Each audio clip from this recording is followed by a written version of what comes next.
الحمد لله رب العالمين والصلاة والسلام على نبينا محمد وعلى آله وأصحابه أجمعين أما بعد.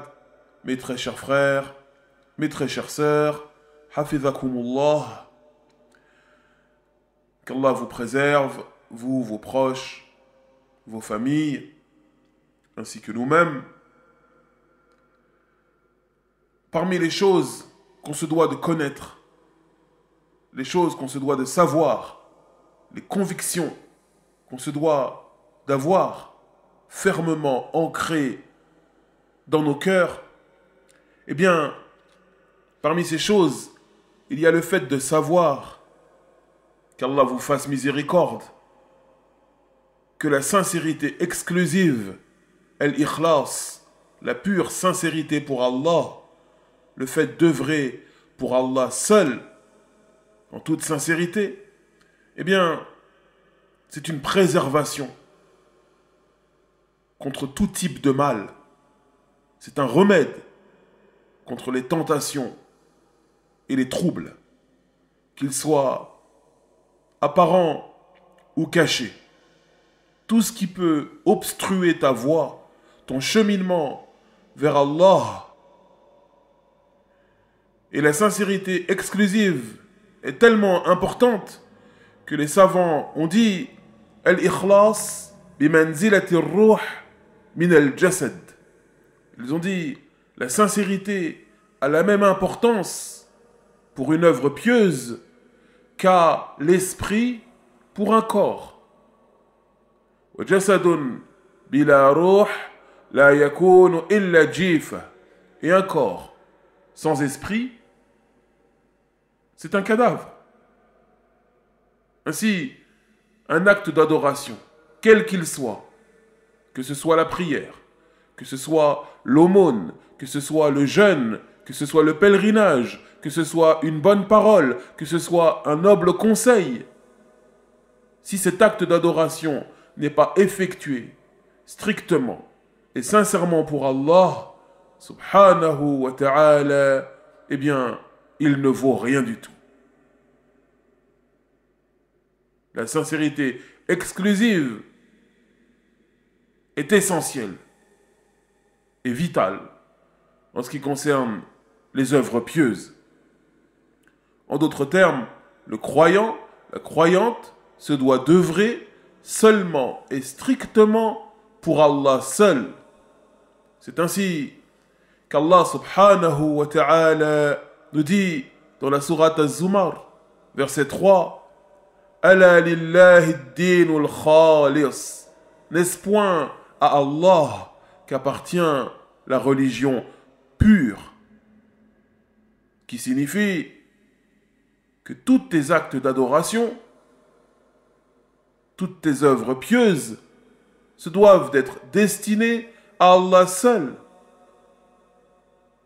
Tout culte, toute vénération d'Allah se doit d'être effectuée en ne recherchant rien d'autre que la satisfaction et la récompense d'Allah. Seulement et strictement pour Allah seul, subhanahu wa ta'ala. Et regardez, dans la sourate Az-Zumar, à nouveau, le verset 11, Allah nous dit « Qul inni umirtu an a'buda Allah mukhlisan lahu ad-din » Dis, ô Muhammad, il m'a été ordonné d'adorer Allah en lui vouant un culte pur, exclusif. Et Allah nous dit également dans la sourate Al-Bayyinah, verset 5, وَمَا أُمِرُوا إِلَّا لِيَعْبُدُوا اللَّهَ مُخْلِصِينَ لَهُ الدِّينَ حُنَفًا. Il ne leur fut seulement ordonné que d'adorer Allah en lui vouant un culte pur, exclusif. La sincérité exclusive, la pure sincérité dans l'acte d'adoration est une condition d'acceptation de l'œuvre. Et si cette sincérité exclusive, cet ikhlas, est absent, eh bien, l'œuvre effectuée, l'acte d'adoration effectué, ne vaut rien du tout. C'est ainsi qu'Allah subhanahu wa ta'ala nous dit dans le hadith Qudusi, dans le hadith divin, il nous dit Ana aghna shuraka ani shirk min amila amalan ashraka fihi ghayri taraktuhu wa shirka. Rawahu Muslim. Allah nous dit dans le hadith divin, je suis celui qui se passe le plus d'avoir un associé, d'avoir un rival, d'avoir un égal. Quiconque fait un acte d'adoration dans lequel il m'associe qui que ce soit ou quoi que ce soit, je le délaisse, lui et son shirk, nous dit Allah subhanahu wa ta'ala. Mes très chers frères, mes très chères sœurs, الإخلاص ألا تطلب على عملك شاهدا إلا الله ولا مجازيا سواه. La sincérité exclusive, c'est le fait que tu ne recherches que l'agrément d'Allah, que la satisfaction d'Allah et la récompense d'Allah par ton œuvre pieuse, par ton acte d'adoration. Si tu pries, c'est seulement et uniquement pour Allah. Si tu améliores, si tu embellis, si tu perfectionnes ta prière, tes gestes dans la prière, ceci doit être fait seulement et uniquement pour Allah. Et il en est de même pour toute œuvre pieuse, pour tout acte d'adoration. Car parfois, le croyant, la croyante, peut être tenté d'embellir son œuvre pieuse ou d'intensifier son adoration parce qu'il voit que telle ou telle personne le regarde ou parce qu'il sait que telle ou telle personne va l'entendre. Alors, il va embellir son œuvre pieuse ou la rendre plus belle, plus perfectionnée, pour autre qu'Allah. Et ceci est du shirk.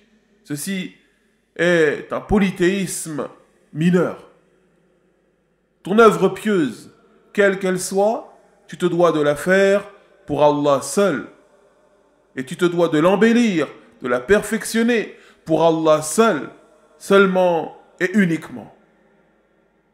Et parmi les choses qui aident à cela, le fait de connaître Allah, subhanahu wa ta'ala, de connaître sa grandeur, sa perfection, sa toute-puissance. Celui qui connaît Allah véritablement, eh bien, il ne va pas chercher à œuvrer pour autre que lui. Celui qui connaît Allah véritablement par ses noms, ses attributs, ses qualités divines, eh bien, peu lui importe que soit satisfait un tel ou un tel. La seule chose qu'il va rechercher dans son adoration, c'est le regard d'Allah et sa rétribution. C'est ainsi que l'imam Ibn Rajab nous dit ما ينظر المرائي إلى الخلق في عمله إلا بجهله بعظمة الخالق. ما ينظر المرائي إلى الخلق في عمله إلا لجهله بعظمة الخالق.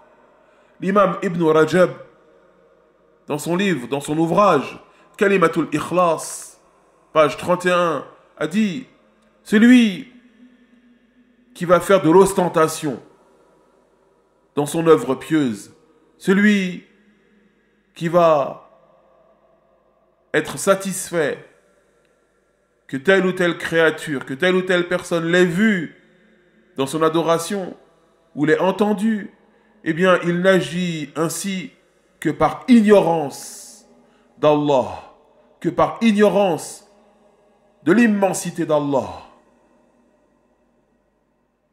C'est son ignorance d'Allah qui fait que cette personne va rechercher l'assentiment des gens, la satisfaction des gens, la récompense des gens. C'est son ignorance d'Allah qui le pousse à agir ainsi. Car celui qui connaît Allah véritablement, sa grandeur, sa perfection, son immensité, sa toute-puissance, eh bien, peu lui importe le regard des gens, peu lui importe la récompense et la satisfaction des gens. La seule chose qu'il vise, c'est le regard d'Allah et sa satisfaction. Et parmi les choses qu'on se doit de savoir, mes très chers frères, mes très chères sœurs, barakallahu fikum, eh bien, c'est que la proximité d'Allah est réservée aux serviteurs sincères. Ma'iyatullah ma'al mukhlisin. Allah est proche de ceux qui agissent en toute sincérité. Wa hifdhullah lil mukhlisin. Et la préservation d'Allah est réservée à ceux qui agissent en toute sincérité. Wa wilayatullahi al-khassa liman sadaq wa akhlas. Et Allah est l'allié des véridiques et des sincères. Ceux qui ne recherchent que la satisfaction d'Allah, que la récompense d'Allah, que l'agrément d'Allah, subhanahu wa ta'ala. Et on a dit, au début de ce modeste rappel, que la sincérité exclusive, l'ikhlas, eh bien c'est un remède, une préservation contre tout mal. Et on a, dans le noble Coran, parmi les preuves qui appuient cela, on a l'exemple du prophète Youssouf, alayhi salam.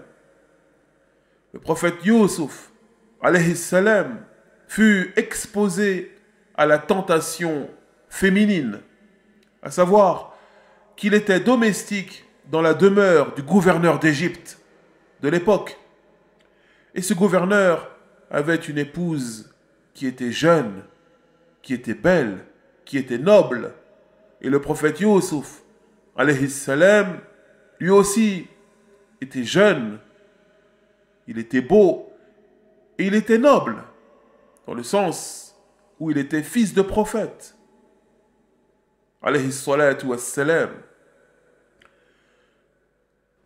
Et l'épouse du gouverneur d'Égypte a ressenti des sentiments envers Youssouf, alayhi salam.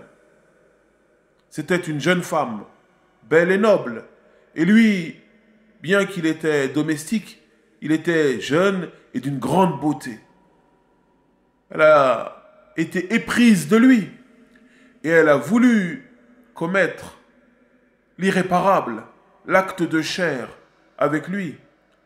Et le prophète Youssouf, alayhi salam, aurait pu sombrer si Allah ne l'avait pas préservé.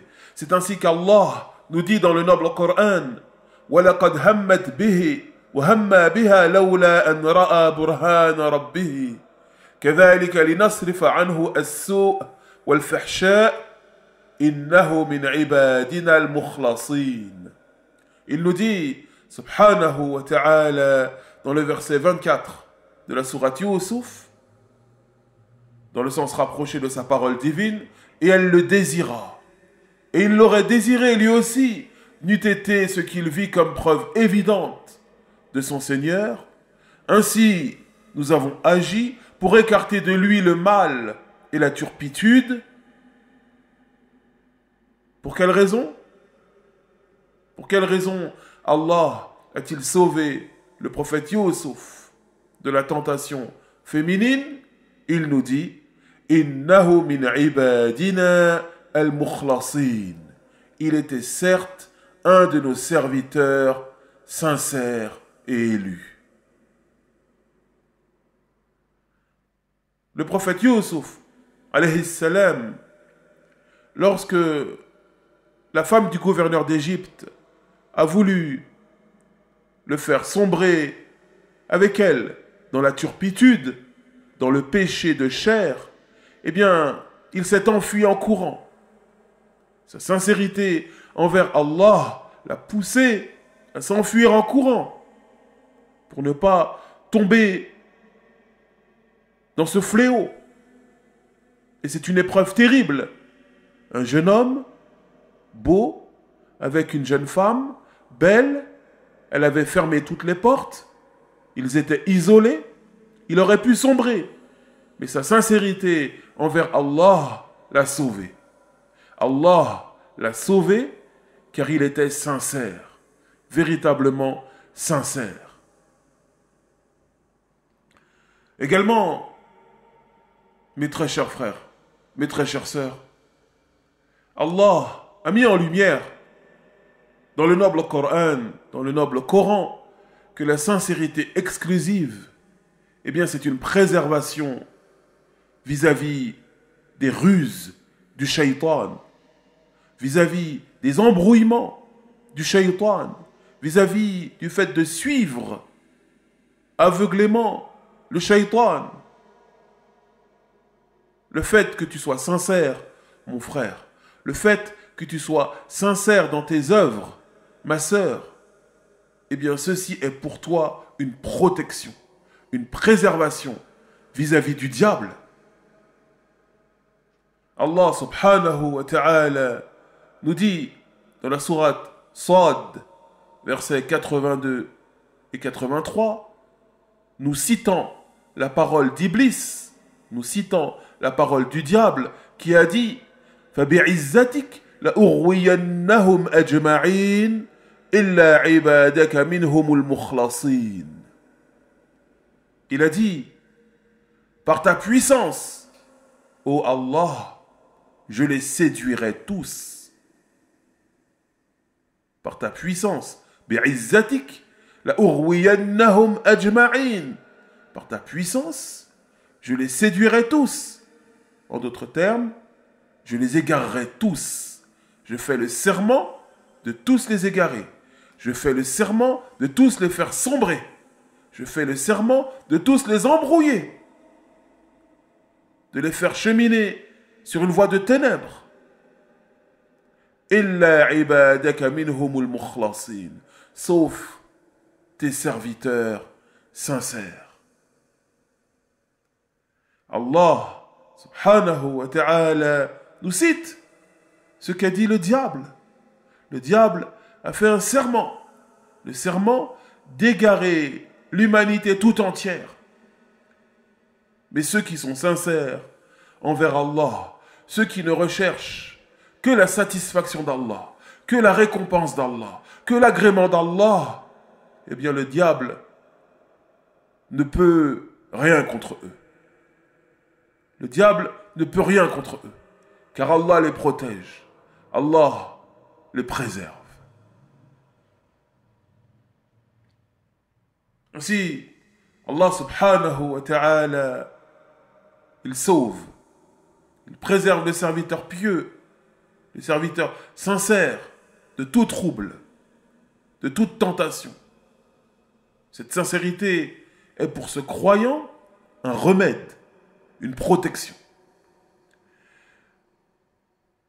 Et par rapport à l'Antéchrist, Ad-Dajjal, le prophète Mohammed, sallallahu alayhi wa sallam, nous a enseigné que si on est confronté à lui, on se doit de réciter les 10 premiers versets de la sourate La Caverne. Et dans une autre version, les 10 derniers versets de la sourate La Caverne. Car cette récitation sera une cause de préservation, une protection.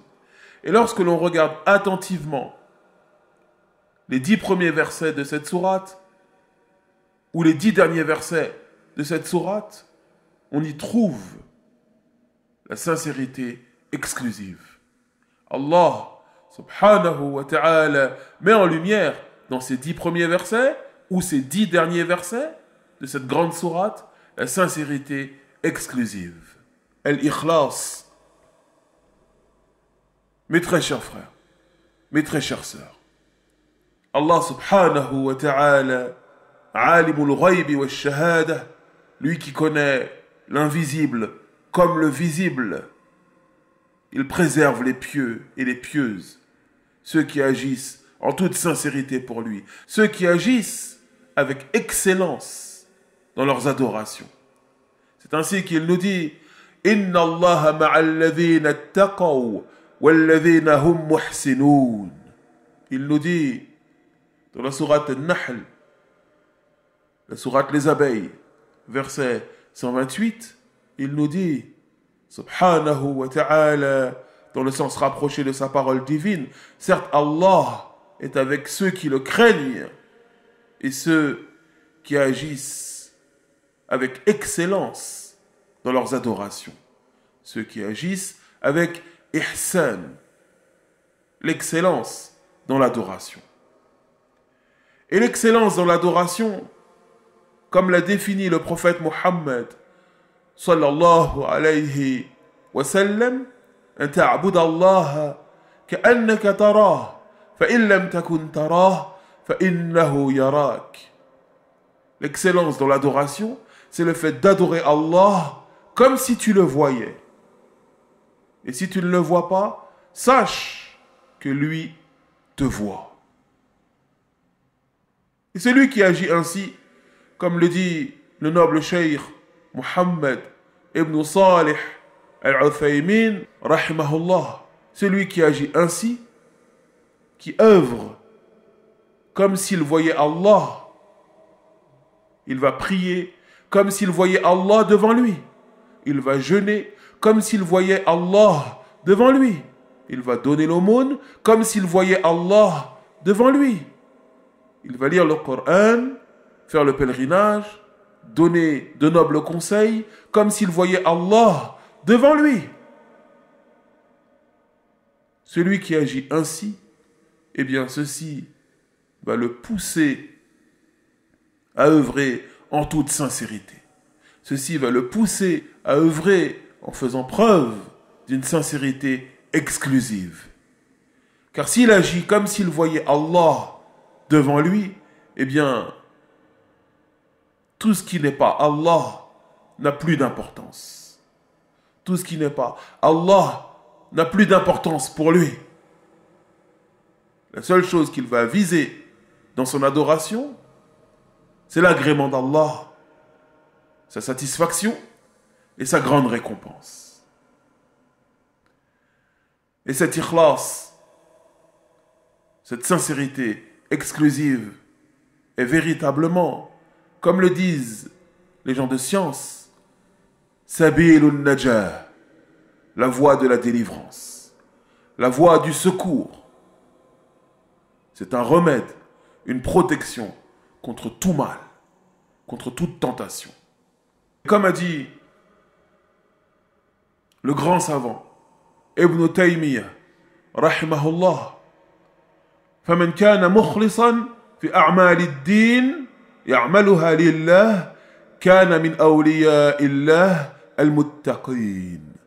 Celui qui agit en toute sincérité pour Allah dans ses œuvres pieuses, dans ses actes d'adoration, eh bien il fera partie des rapprochés d'Allah, des alliés d'Allah subhanahu wa ta'ala. Et Allah réserve à ses rapprochés, à ses alliés, les plus grandes des récompenses. Et nous demandons à notre Seigneur de nous inscrire parmi ces gens, de nous faire cheminer sur la voie de ces gens. هذا ونسأل الله الكريم بمنه أن يرزقنا الإخلاص في القول والعمل والفعل والترك. Et on demande à Allah, le très généreux, de nous accorder la sincérité exclusive, que ce soit dans nos paroles ou dans nos actes, dans les choses que nous faisons ou les choses que nous délaissons. قل إني أمرت أن أعبد الله مخلصا له الدين وأمرت لأن أكون أول المسلمين قل إني أخاف إن عصيت ربي عذاب يوم عظيم قل الله أعبد مخلصا له ديني فاعبدوا ما شئتم من دونه قل إن الخاسرين الذين خسروا أنفسهم وأهليهم يوم القيامة ألا ذلك هو الخسران المبين لهم من فوقهم ظلل من النار ومن تحتهم ظلل ذلك يخوف الله به عباده يا عباد فاتقون والذين اجتنبوا الطاغوت أن يعبدوها وأنابوا إلى الله لهم البشرى فبشر عباد الذين يستمعون القول فيتبعون أحسنه أولئك الذين هداهم الله وأولئك هم أولو الألباب